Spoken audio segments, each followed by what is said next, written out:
Hello students, मैं काजल Soni Kashvi learning centre की एक शिक्षिका हूं और आज मैं आप लोगों को बूढ़ी पृथ्वी का दुख नामक कविता को विस्तार पूर्वक समझाने जा रही हूं। जैसे कि इसका नाम है, पृथ्वी को बूढ़ी का संज्ञा दिया गया कि पृथ्वी बहुत पुरानी है ना, बहुत पुरानी है, इसलिए इनको बूढ़ी के रूप में मानवीकरण करते हुए प्रस्तुत किया गया है। निर्मला पुतुल जी एक बहुत ही अच्छी कवित्री हैं जिन्होंने प्रकृति से संबंधित इसमें बहुत ही मार्मिक चित्रण प्रस्तुत किया है हम लोगों के सामने। तो हम लोग कविता को पढ़ने जा रहे हैं आज। इसका काव्यांश जो पहला है वो है, क्या तुमने कभी सुना है सपनों में चमकती कुल्हाड़ियों के भय से पेड़ों की चित्कार। हम लोगों से पूछ रही हैं कि क्या आप लोगों ने सुना है कभी सपनों में चमकती, जिसे हम लोग सपने में कहीं खो रहे हैं, कहीं सो रहे हैं, अचानक से कोई थप्पड़ मार दे तो हम लोग चमक जाते हैं ना, उसी तरीके से पेड़ भी अचानक शांत चुप मौन पड़े रहते हैं, अचानक से उनके ऊपर कुल्हाड़ी का मार किया जाता है तो वो चमक जाते हैं। जैसे कि सपने में हम लोग चमक जाते हैं, वैसे वो लोग चमक जाते हैं और फिर चित्कार करते हैं, रोते हैं, अपना हृदय को ना फाड़ फाड़ के रोते हैं, उनको बोलते हैं चित्कार करते हैं।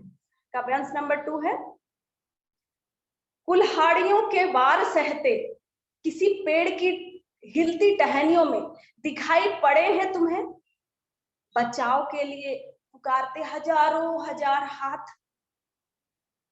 अगर हम लोगों को कहीं से मारा जाए, कोई मार रहा हो और हम लोग कुछ नहीं कर पा रहे हैं तो हम लोग क्या करेंगे, बचाव के लिए पुकारेंगे ना, तो पेड़ भी उसी तरीके से करते हैं। तो क्या हम लोगों ने इसको महसूस किया है कि कुल्हाड़ियों के डर से पेड़ों की जो टहनियां हैं, हिलती टहनियां जो है, वो हाथ के जैसा, हजारों हजार हाथ के जैसा वो पुकार करते हैं कि मुझे बचाओ बचाओ, बचाव के लिए पुकारते हजारों हजारों हाथ। क्या हमने देखा है?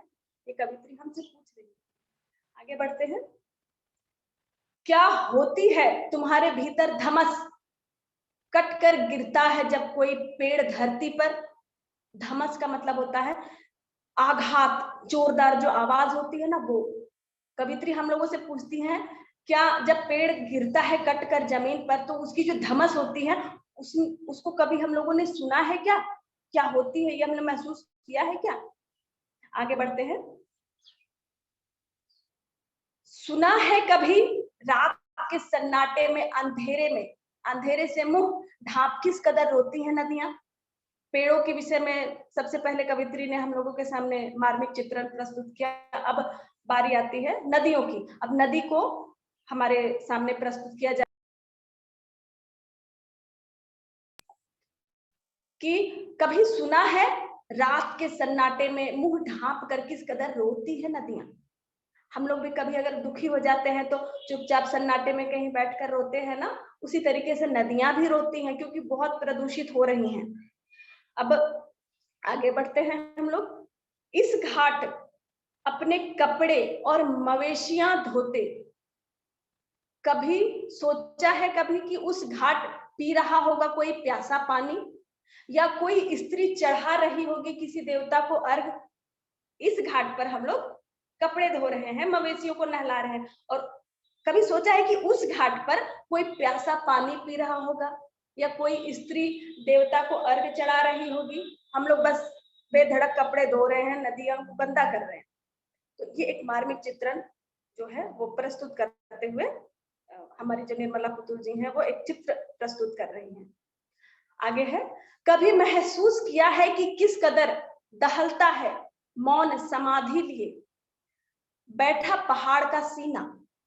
कभी महसूस किया है कि किस कदर दहलता है मौन समाधि लिए बैठा पहाड़ का सीना, विस्फोट से टूटकर जब छिटकता दूर तक कोई पत्थर। पहाड़ जो है बिल्कुल समाधि लिए, जैसे कि ऋषि मुनि समाधि लेके बैठे होते हैं एक जगह पे, बिल्कुल स्थिर, न हिलते न डुलते, उसी तरीके से पहाड़ जो है बिल्कुल समाधि लिए बैठा है और उसके पहाड़ के सीने को विस्फोट से फोड़कर जब उसको सीना का टुकड़ा समझ लीजिए कि वो छिटकता है दूर, तो उसको कैसा महसूस होता होगा। वो सुनाई पड़ती है कभी भरी दोपहरिया में हथौड़ों की चोट से टूटकर बिखरते पत्थरों की चीख। पत्थरों की चीख निकलती है जब उसको भरी दोपहरिया में हथौड़े से चोट मार के उसको तोड़ के बिखेरा जाता है, तो क्या वो पत्थर भी रोते हैं, चीखते हैं, उनके अंदर से चीख निकलती है। तो ये पहाड़ का बहुत ही मार्मिक चित्रण जो है पुतुल जी ने यहाँ पर प्रस्तुत किया है।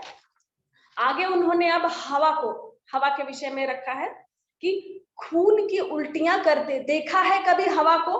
हवा इतनी प्रदूषित हो गई है कि खून की उल्टियां कर रही है। अपने घर के पिछवाड़े वो छुप के उल्टियां कर रही हैं, अपने घर के पिछवाड़े। अब हम लोग अगर इसके दूसरे अर्थ में देखें तो अपने घर के पिछवाड़े देख लीजिए जाके, कितना कचरा आप लोगों ने फैला रखा है। तो हवा प्रदूषित होती है उससे, कचरा से। जो कई ऐसे एंजाइम्स होते हैं, कई ऐसे केमिकल्स होते हैं जो वायुमंडल में, वायु में मिक्स हो जाते हैं, तो वो हवा को इतनी मतलब जहरीली बना देती है कि हवा को भी खून की उल्टियां आ रही है। थोड़ा सा वक्त चुराकर बतियाता है कभी, कभी शिकायत न करने वाली गुमसुम बूढ़ी पृथ्वी से उसका दुख। कभी थोड़ा सा वक्त निकाल कर, थोड़ा सा वक्त चुरा कर बतियाता है कभी कभी शिकायत न करने वाली, जो कभी शिकायत नहीं करती है। कौन? गुमसुम बूढ़ी पृथ्वी से उसका दुख, से अपना दुख बतियाता है। ये सभी प्रकृति के जितने हैं ना, पेड़ हैं, पहाड़ हैं, नदियां हैं और हवा है, ये सभी पृथ्वी से अपना दुख बतियाती हैं। वो पृथ्वी कौन है? बूढ़ी पृथ्वी जो है बूढ़ी माँ के जैसा बैठी है। अगर ये सभी किसी भी चीज को हम लोग महसूस नहीं कर रहे हैं, नहीं सुन पा रहे हैं, तो माफ कीजिएगा, तो क्षमा करना, मुझे तुम्हारे आदमी होने पर संदेह है। ये कवित्री का लाइन है। अगर नहीं तो क्षमा करना, मुझे तुम्हारे आदमी होने पर संदेह है। कवित्री हम लोगों से डायरेक्ट बोल रही हैं कि अगर इन सभी चीजों में से किसी भी चीज को आप में महसूस नहीं हो रहा है तो आप आदमी की गिनती में नहीं है। तो बहुत ही मार्मिक चित्रण प्रकृति का निर्मला पुतुल जी के द्वारा इस कविता में है कि हम लोग प्रकृति को नष्ट कर रहे हैं, जिसका दुष्प्रभाव ये हो रहा है कि बारिश हो रही है तो इतनी ज्यादा बारिश हो रही है कि बाढ़ आ जा रहा है, और बारिश नहीं हो रही है तो बस सूखा ही पड़ जा रहा है। और भूकंप आना तो मतलब हमारे जमीन के अंदर जो इतनी ज्यादा हम लोग उसमें भर दिए हैं कूड़ा कचरा कि हमारी पृथ्वी खुद ब खुद हिल जा रही है और वो भूकंप का रूप ले रही है। तो हम लोगों को प्रकृति को बचाने के लिए कदम बढ़ाना होगा। सभी को